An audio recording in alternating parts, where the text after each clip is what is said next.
Bueno, vamos a meternos de lleno en esto. Lo que tenemos delante no es un simple trozo de papel viejo, es literalmente una máquina del tiempo. En este análisis a fondo vamos a tomar un único periódico, El Oriente de Asturias, del 17 de julio de 1886, y lo vamos a usar como un auténtico bisturí.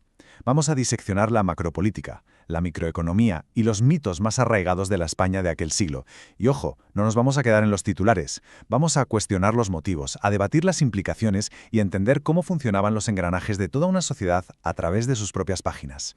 Y este recorrido arranca con un dato que nos llega desde Madrid y que es francamente asombroso. El termómetro marca unas máximas asfixiantes de 40 grados centígrados, con unas mínimas nocturnas que no bajan de los 35 grados. Y ni una sola gota de lluvia o racha de viento que alivie el ambiente. Hoy en día, claro, esto sería una alerta sanitaria gravísima, pero imagínate esa temperatura en 1886, gente con levitas, con corsés, en edificios que no tenían ni idea de lo que era la refrigeración moderna. El propio periódico cuenta cómo este calor extremo ha paralizado por completo al gobierno español, provocando una auténtica desbandada de políticos hacia las playas del norte. Pero fíjate en la genialidad del lenguaje que usa el cronista.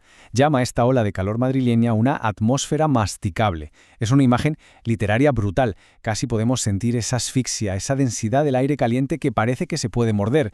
Y casualmente esta atmósfera masticable se convierte en la excusa perfecta que desencadena un éxodo masivo, dejando el Parlamento prácticamente vacío y los asuntos de Estado totalmente en el aire. Sección 1. Política, calor y obstruccionismo. Al profundizar en el texto, surge un debate crítico súper interesante, porque tenemos que preguntarnos con total seriedad, ¿era de verdad ese calor abrasador la causa real de la parálisis legislativa, o estamos ante una excusa climática brillante para tapar una maniobra política? Es la dicotomía perfecta. Por un lado, la excusa del clima y la huida a la playa. Pero si rascamos la superficie, la realidad que nos revela el texto es un obstruccionismo parlamentario feroz. Lo que estaba sobre la mesa no era poca cosa, la aprobación de los presupuestos nacionales y muy especialmente los de Cuba y Puerto Rico. Retrasar esto en un imperio que ya mostraba grietas importantes era una jugada de muchísimo riesgo.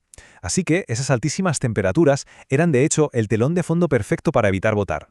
Y atención a los datos porque son demoledores. El diario nos dice que hasta el día 12 habían intervenido en la discusión 26 oradores pronunciando, agarraos, 59 discursos para debatir un solo tratado. No puede ser. Esto es filibusterismo en estado puro, una táctica totalmente moderna. El texto ataca directamente el doble juego que se trae el canovismo, el sistema diseñado por Cánovas del Castillo, acusando a los conservadores de alargar infinitamente los discursos para ahorrarse los votos. Y el cronista lo remata con una analogía médica que es una joya. Dice que a esa lucha descomunal le ha sucedido la calma, como en el organismo humano a la agitación de la fiebre sucede la postración. Un análisis sociopolítico de primerísimo nivel. Sección 2. Meteorología mítica. El nubero. Dejamos atrás las tormentas políticas y calculadas de Madrid y viajamos a las tormentas literales e incontrolables en las montañas de Asturias. Registros de lluvias torrenciales y vientos huracanados que destrozaban los campos. El periódico incluye un relato extenso sobre el nubero y lo describe al milímetro. Un hombrecillo de apenas 3 pies de altura, con la cara manchada de humo, vestido con piel de oso y un sombrero que parece un cuervo con las alas desplegadas. Y cuidado, sería un error gravísimo pensar que esto es solo un cuento para asustar a los niños. Esto cambia por completo si lo vemos como un mecanismo de supervivencia psicológica. En una sociedad agrícola donde una granizada significaba hambre y ruina absoluta, darle forma de nubero a la tormenta hacía que el caos climático fuera algo tangible, algo que al tener cara y ojos quizás se podía llegar a combatir. Es más, el texto detalla cómo el neve núbero crea estas tormentas paso a paso, casi como un proceso industrial. Primero habla de una anchísima caldera, siempre hirviente, de donde salen las nubes. Segundo, una gran fragua en que se forjan los rayos. Imagínate la potencia de esa imagen, una metalurgia divina. Y tercero, una cascada inmensa que al caer reparte nieve y granizo. Es fascinante ver cómo intentaban estructurar lógicamente un fenómeno natural destructivo, traduciendo la incomprensible furia de la naturaleza a términos de herrería y calderería que cualquier campesino del siglo XIX podía entender a la perfección. Y en este mismo relato descubrimos un mecanismo de defensa increíble. Se cuenta cómo en el Valle de San Jorge, cuando se acercaba un nublado terrible, la gente corría a tocar las campanas de las iglesias. Creían firmemente que los trémulos tañidos y el inmenso clamor sobre los campos podían conjurar la tempestad, privando a los nuberos del sentido y haciéndolos caer por los barrancos. Era, literalmente, una póliza de seguros acústica, una acción comunitaria que dotaba a la población de una sensación de control, falsa, sí, pero totalmente necesaria frente a la devastación inminente de sus cosechas. Pasamos a la sección 3. Moralidad pública. La pecadora.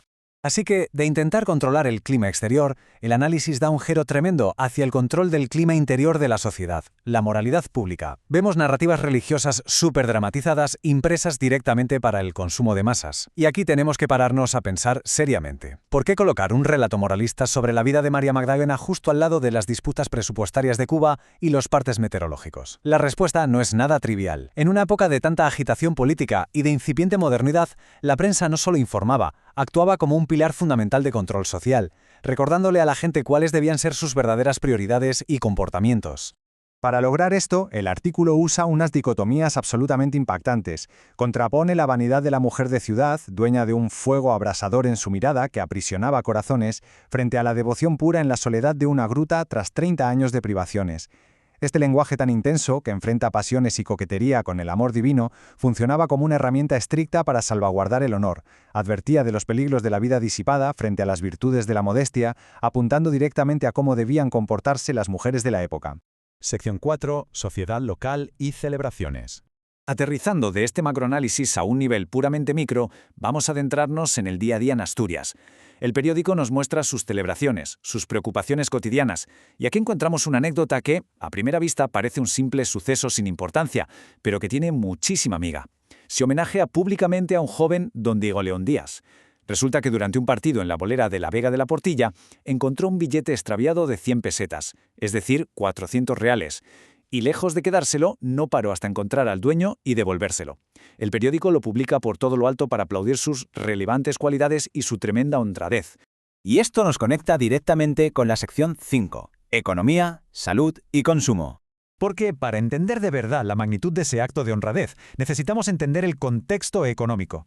¿Qué significaban exactamente 100 pesetas en 1886? Vamos a fijarnos en la sección de publicidad. Tenemos anuncios originales de los baños templados de agua salada para curar enfermedades cutáneas y reumáticas, y también grandes anuncios de las máquinas de coser Singer premiadas con medalla de oro. Estos anuncios son el reflejo perfecto del empuje de la época hacia la modernidad, la industrialización dentro de casa y el bienestar comercializado. Y al comparar los precios exactos, aquí es donde nos quedamos de piedra. La realidad económica te golpea de frente. Un servicio de baño templado costaba exactamente 1 peseta. Una máquina Singer de última generación, pura tecnología de importación, se anunciaba por 13 pesos. Si hacemos las equivalencias, ese billete de 100 pesetas perdido en la bolera representaba un poder adquisitivo descomunal. Era una fortuna absoluta para alguien de a pie, el equivalente a llevarte a casa decenas de máquinas de coser o pagarte 100 baños. Devolver ese billete no fue un simple buen gesto, fue un acto de integridad monumental que desafiaba todas las tentaciones de una economía que estaba en plena transformación. A medida que cerramos este análisis profundo, nos queda flotando una pregunta bastante provocadora. ¿Hemos destripado maniobras de obstrucción política escudadas en el calor? ¿Hemos visto mecanismos psicológicos disfrazados de monstruos para lidiar con la incertidumbre climática, herramientas de la prensa para el control moral y el peso abrumador del dinero en el día a día? Y al observar estas páginas del 17 de julio de 1886, cabe plantearse, ¿las excusas políticas que escuchamos hoy, nuestras formas modernas de afrontar el miedo o nuestras ganas de consumir, son realmente tan distintas a las que quedaron documentadas hace más de un siglo en este papel? Es una reflexión que nos invita a mirar nuestro propio presente con la misma lupa analítica con la que hoy hemos examinado el pasado.